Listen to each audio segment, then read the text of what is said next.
Welcome back to another episode of the It Starts With You podcast. I am so excited today to have Lora Haines on. Lora, thank you so much for joining us. Well, thank you. I'm so excited to be here.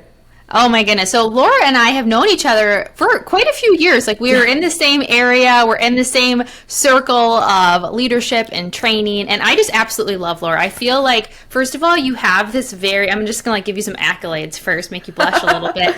But I just feel like you have this very authentic and peaceful presence to you. Like that's how I would describe you. It's like you're someone who I'd really want to be hang out with. I just feel like but you're also very authoritative. I've seen you speak at a couple events, like a training development session once that you were at, and I was like, she's just got this thing about her, right? So I love it, and I'm so excited for Lora to share all of her wisdom and experience with all of you. So Lora Haines is a dynamic facilitator, certified coach, and keynote speaker with over 18 years of experience at top organizations like Walt Disney, Microsoft, and Subaru. She spends the majority of her time with JB Training Solutions, a leader in the soft skills and culture space, and has designed many of JB Training's popular workshops, which is so cool. Outside of work, she enjoys biking, supporting local restaurants, and spending time at the beach. Love it. Okay, so Lora, I would love to just kick off. If you just give us a little bit of your background. You obviously have a very impressive background and who you've all worked with. So how did you get into doing what you're doing now, and share a little bit more about what you do? Sure. Well, first off, Julie, thanks for having me on. I want to hang out with you too. Gosh, it's crazy when I hear my bio. I'm like 18 years. That doesn't feel right. That feels too long. But I'm like, nope, that is right. Oh boy. Yep, it has been. So I started my career, actually. I graduated from college and I said, hey, peace out. I'm going to Disney World. And I had my eye on a very competitive professional internship with the Disney Institute. So I started in attractions. First job out of college, I was on a stage talking to Mushu the dragon from the movie Mulan. My parents, not thrilled. They were like, wait, you went to college for what? That's so funny. But you had to start and you had to you really had to have that first college program internship. So I spent the entire time networking, trying to talk to anyone who knew even a little bit about how do I get this Disney Institute one. From there, I was there for 6.5 months, I want to say, when it was audition time. I auditioned. The year I auditioned, I want to say there were 4,000 applicants. It was right around that number, and they accepted 6. Oh my gosh. Yeah, it was, to this day, the most intimidating thing I've ever done. And I will never forget the feeling when I got it. I was in. Oh my goodness. And it was incredible. I didn't know this about you, Lora. I don't think I knew this part. Oh, okay. Yeah, no, I loved it. And so I then spent the next 6 months doing a professional internship with the Disney Institute, where I learned everything that Disney Institute brings to facilitation. And we would facilitate custom workshops in all 4 theme parks. And so one day you were talking about the art of production and charisma at Hollywood Studios, and the next day you were with a more analytical, scientific company, and you were talking about energy and waves, and we were behind the scenes at the Haunted Mansion. And what I always love to say is what stood out the most was Disney is so militant about that guest experience. To this day, if I'm at a restaurant, for example, and someone's sitting there and there's even a little bit of sun in their eyes, I'll be like, hey, do you want to move? Or you were so hyper trained to always be reading the room. Maybe Mickey Mouse is going to pop up. Maybe a parade's going to happen. And it was your job to make sure that your audience and the program you were teaching, at the end, they were like, honestly, the best part was the program. The best part was the facilitator. And so after my internship was over, they offered 2 of us an opportunity to stay on. And I was fortunate enough to be one of them. Oh my goodness. Early career was at Walt Disney World. That is so cool. I'm so happy you shared that, because maybe I knew that when we first met. I don't think I knew all the details of it. That is so cool. And what a launch pad into where you've now gone. Yeah, absolutely. I love to teach a lot of workshops for early professionals, whether it is, hey, you're a brand new hire, here's how to make sure you make the best impression, or you're in your career a couple years. And that's one of the things I always say is you just never really know what opportunities you're saying yes to and where it's going to take your career. So I'm at Disney and I love it. But for personal, and I can't stress this enough, only personal reasons, I just knew it was time to go back home to Milwaukee, my hometown. And so I left in the heart of the Great Recession and really hard to find a job. Long story short, I ended up doing a very brief event marketing stint because the theme park kind of translated. And yeah. all I wanted to do is get back into training and development. But as you know, it's a hard industry. Yeah. It is. It can be a hard industry to get back into, especially in the heart of a recession. And so long story short, the company I was at, I put together a new hire presentation because I said, look, we don't talk about our marketing efforts at all. And so once a month for 15 minutes, my favorite part of the job was I would get in front of new hires and do this presentation. Oh, I love that. Yeah. I used to do new hire onboarding too, and I just love that experience. Yeah, it's so good, right? And so I did that for 6 months.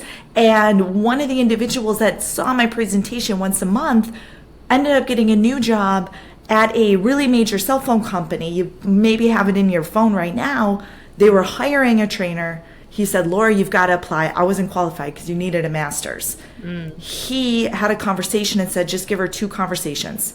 And it turned into 10 interviews. I got the job. And then 10? Yeah, it was a lot. It was a lot. Yeah, it was a lot. And then that's really how I started on the corporate training path.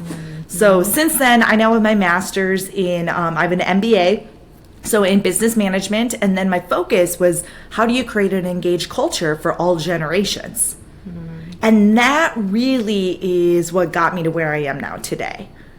I actually, as I was writing my thesis project, I was working at a company that hired me. They said, look, we want to be compelling for new hires. You have the keys to the training kingdom. What do we do? Build our culture.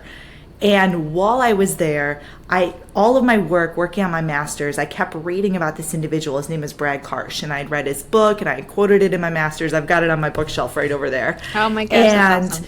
I wrote him an email, and I said, look, you said you specialize in the generations. You don't have a millennial on your team. I'm a millennial. Let's hang out. And that's how I ended up at JB Training Solutions, because that's Brad's company. So. Oh my, I don't think I knew, like, you're just, there's so many pieces. Like, I just feel like you have this, like, bold, like, the word that just came up to me, you were talking was bold. Like, you have this boldness. Yeah, when I think back in hindsight, I'm like, wow, that was a bold decision. I'm like, but I think sometimes you have to just trust yourself. And what's the worst thing that happens, right? Excuse me. Worst case scenario is they're going to say, I don't know, you're not our fit. So what I love that you're talking about, and I like just like taking all this experience, how do you feel like having this because I feel like, again, in all of this, like, you bring your authentic self. Like, I don't ever get the impression from you that you're trying to impress anyone, like try and be like anybody else. And I think so many people in general in life, but also in the workplace, are trying so hard to be like someone else. Like, especially if you're looking at like these emerging leaders or people stepping into leadership roles, like they're looking at these people and going, that's who I have to be in order to be successful. Yeah, absolutely. I will say that, and this has not been a easy road to get to by any stretch. I want to tell you, Julia, I've always been comfortable with who I am. This is just who I am. That's not the case. I will say, even when I first got this job at JB Training Solutions, I was 29 when I signed the paperwork. I've been there for a decade now, which is crazy. And I remember thinking, there's no way I am qualified. I had a coach at the time, and I talked to my coach, and I said, I think I'm ready for this job in 6 years. I am not ready today. And I will never forget this advice. My coach looked at me and said, they are looking at you today saying you're ready. Who are you to tell them, no, I'm not? Oh, I love that. And that really helped me say, that's true. Until you receive feedback otherwise, they're saying you're welcome and you're ready in the room. And so early in my career, I used to the hardest part was appearance. I don't know. It's so funny because just for me, I will always joke that my hair looks good in one place only, and that's a beach. For those who are watching on camera, you can see it is just beach curls. I love it. I love it. Thank you. I do too. But when I'm in a really depends on the room I'm in. Doesn't matter how early I get up, how much I curl it, how much I straighten it. What you see is what you get within 2 hours, including on my wedding day. And so I would so get worried. I'd walk in thinking there's no way they're going to take me seriously. I'd spend hours trying to perfect my makeup, and I'd find myself in a room playing dress up because that's just not who I am. And I'd have this face of makeup, this hair that was overstyled in outfits I wasn't even comfortable in because I thought, I need to show I'm ready. And just over time, the more confident, the more experienced, the more you realize, hey, I don't think anyone actually cares about that part. Of course, you have to respect the room. There's definitely a level of what is the dress code, what's the culture, but the best thing I could do, and the advice I give when I'm teaching a public speaking workshop is what's going to make you at your core the most comfortable? And how can you show up that way in the room? And so like today, for example, I have nothing but black dresses, period. Every time I facilitate or teach, I am in a black dress. And sometimes it's a really fancy black dress, and sometimes it's a black t-shirt dress. And I have 3 statement necklaces, and that's what I wear because I'm done. I love the simplicity of that. Yeah. And it was so freeing when I finally said, who cares? No one's going to look at you and say, oh, were you in a black dress last time? And when I'm training, I don't worry about if I'm sweating. I don't worry about if I'm still at lunch on the client lunch. Let's be honest, right? Yeah. And then I think it was right before COVID. I stopped during COVID when I was training at home. I just stopped putting makeup on. And I was like, this hasn't hurt my ratings at all. And so now, even when I'm on site and traveling, I just don't because I'm not worried anymore. Now, and I guess the piece I would share is if something like that gives you confidence, do it. If you feel empowered and emboldened with it, you should do it. But I think one of my favorite gut check questions is, does this serve me? And if it doesn't, it's okay.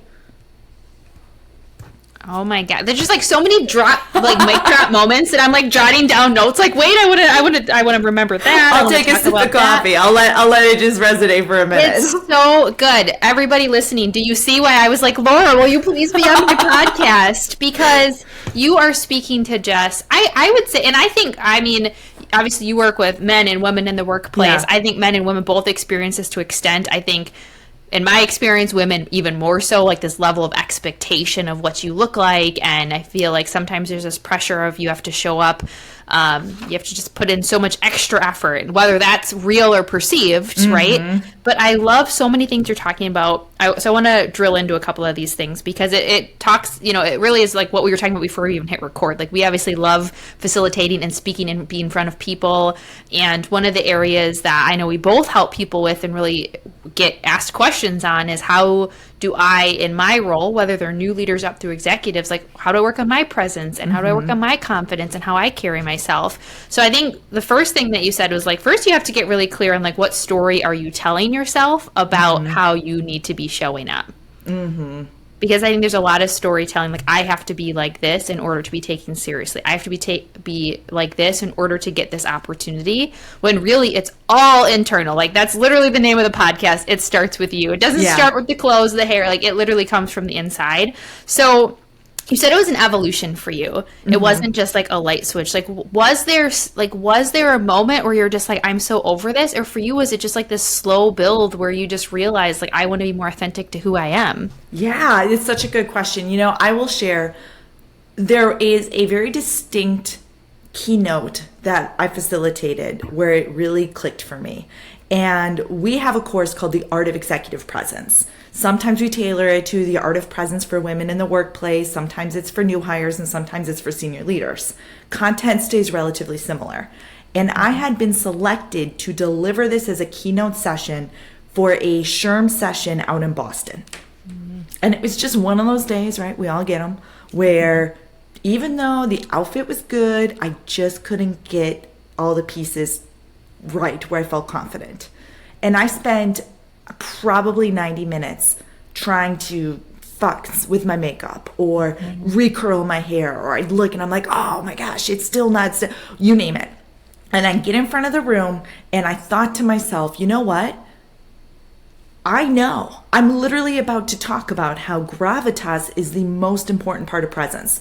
Gravitas, I love that term. It's, does your words have weight? Love that. Is what I'm about to say, does it have weight? I think it does. Do I know how to speak to a room? Yes, I do. Do I believe in the content I'm facilitating? Absolutely, I do. That's what matters. And I just reminded myself, before I got on stage, do you have gravitas? Do you know your stuff? And are you bringing some value to the room? And I facilitated the workshop. And after, I always love, like, it's so endearing when folks will want to stay after. Yes, and, I love right? that feeling. Is there any You're just better like, gift? oh, I said something that matters. I know. You not only had to listen to me for an hour, but then you wanted to keep talking, right? Yeah. Like, it never gets old. I love it. And I can't tell you how many individuals came up to me after and said, thank you for being so refreshingly authentic. And it was just one after another. I thank you for giving me permission. I never thought about it that way. I do know my stuff. I get so intimidated in a room and I shouldn't. And that was really the moment for me where it hit me. I had wasted so many moments. I could have been enjoying the conference. I could have been networking. I could have been meeting people. But the story I told myself was, physically, you're not good enough yet. And I just ran out of time to keep worrying about it. You know, those moments where you're like, well, it's go time. Yeah. And no one in that room knew that.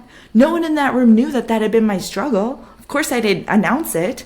Right. And yet so many people just unprovoked were like, you're so authentic. That was so inspiring.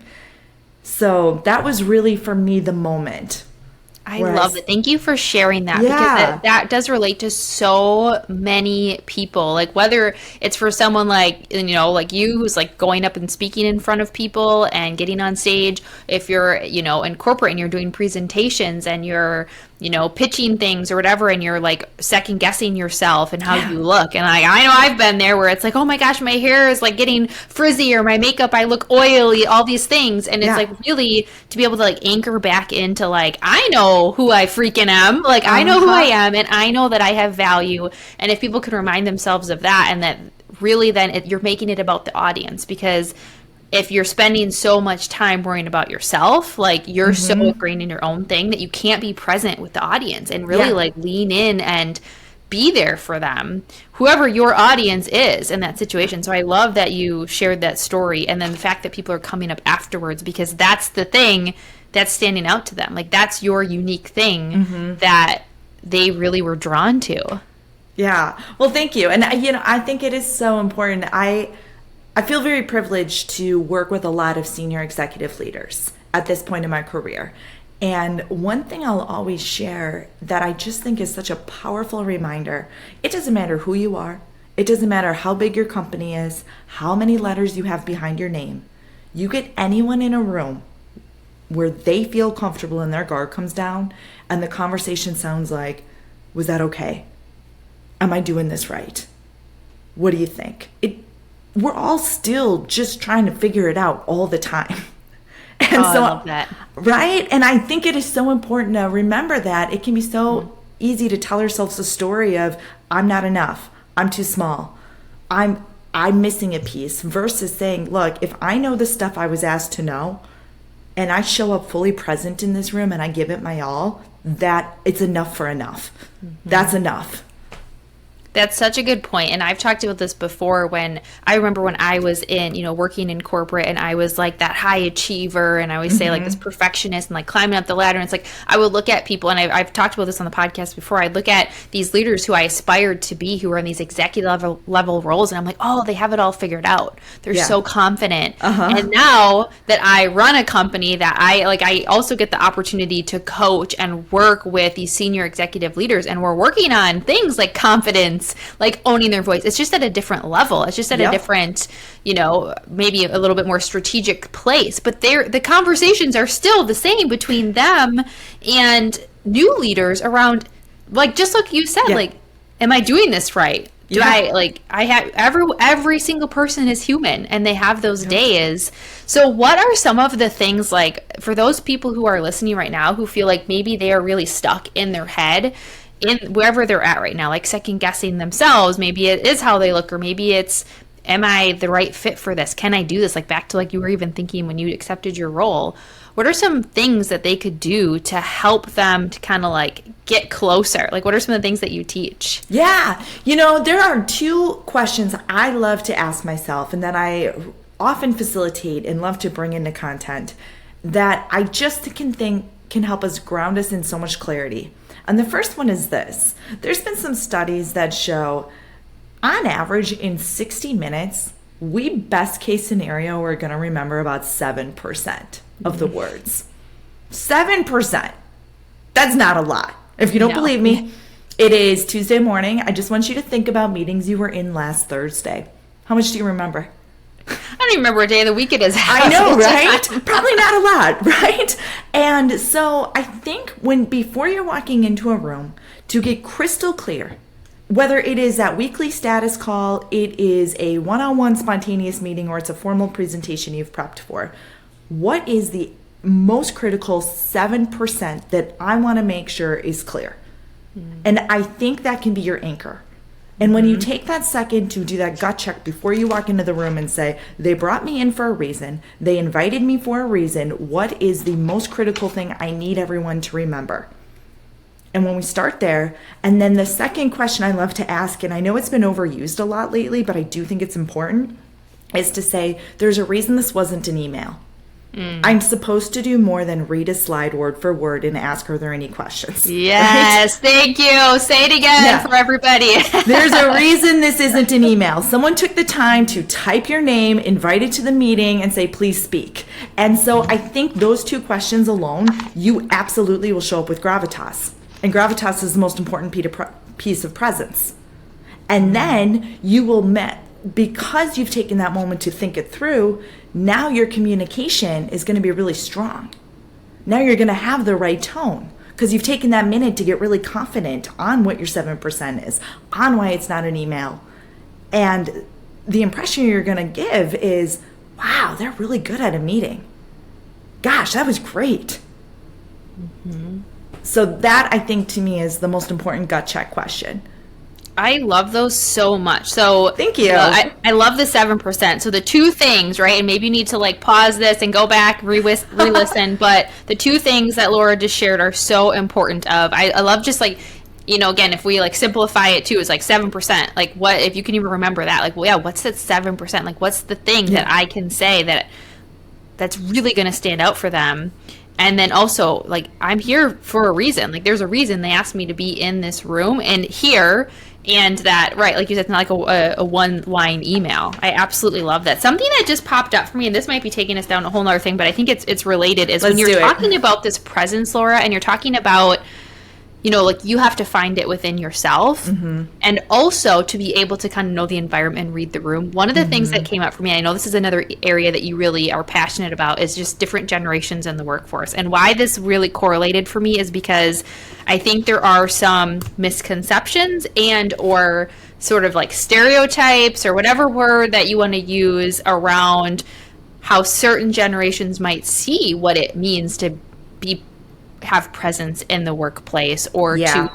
So what are some thoughts around that? Because I think that's the thing, is like we don't all necessarily define it the same way, but I think we know it when we see it. But I think that varies based on what generation you're in too.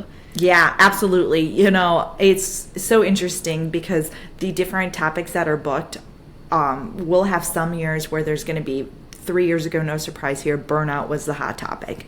We could not facilitate burnout courses enough and prioritization. And now it is, I'm doing a generations workshop this afternoon and tomorrow. And I did it last week and I'll do it next week. It is the generations again. That's the hot topic. And one of the biggest pieces of advice I can give anyone, and it doesn't matter what your age is, it doesn't matter what your title is, clear is kind. And let me just give a very simple example. Let's talk about email etiquette, chat etiquette. As a leader, you are the leader. It is okay for you to think about what for me is my preference. If you do not want chat to be treated like text messages, if you do not want to come back to your desk and see 7 messages waiting with questions, every time someone messages you, you have to pause what you're doing to answer, and the task you're working on takes 25% longer. Every time. Every time you stop what you're doing, you're switch tasking. You're going to exhaust and burn yourself out. And so, as the leader, clear is kind. What is your expectation there? Is it, please send me 1 email with 4 questions in the morning, and I will respond before the end of the day. If you need a response quicker, please make the subject line, please respond before lunch. It's okay to say that. And at the same time, if you are trying to navigate what someone's communication preferences are, just ask that question. And it's such a simple piece of advice, but it's amazing. I love when I'm working with different rooms, collaborating across all the generations. And one of the questions I'll ask after we go through a lot of content that really builds all of the reasons why that's such a tension point right now. And I'll always make the prompt at the end, okay, think about your actual organization. Where are the opportunities to be more clear? And it's incredible the stuff that comes up. For example, let me just give you one, and I thought this was so interesting. It was with an ad agency, and they were really struggling because they had made it so clear in orientation, we are client focused, we are client focused, we're all about the client.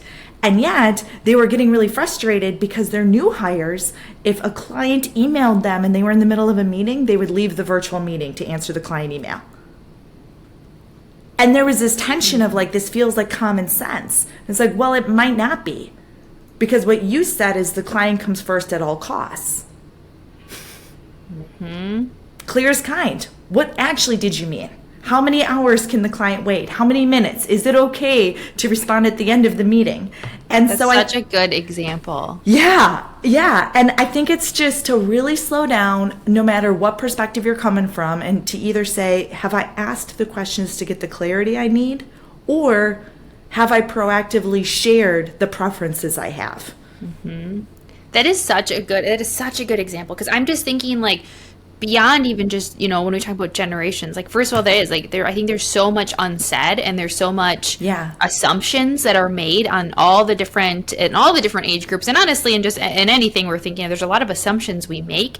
And so then people tend to come into situations or conversations or environments with like this sort of lens of what they're assuming, and that obviously can create a lot of tension. But also just beyond generations, like if we all could just learn to be more clear in our expectations in the way that we work. And I was doing a session for a group of leaders as well, and one of the things that came up was around time management. They're trying to run their own practice, and they're trying to grow a team, and there's like, we get so many, the drive-bys, people stopping by our office, or the message pings, and we had a very similar conversation around what expectations are being set, and how clear have you been on what you expect them to do when they have a question.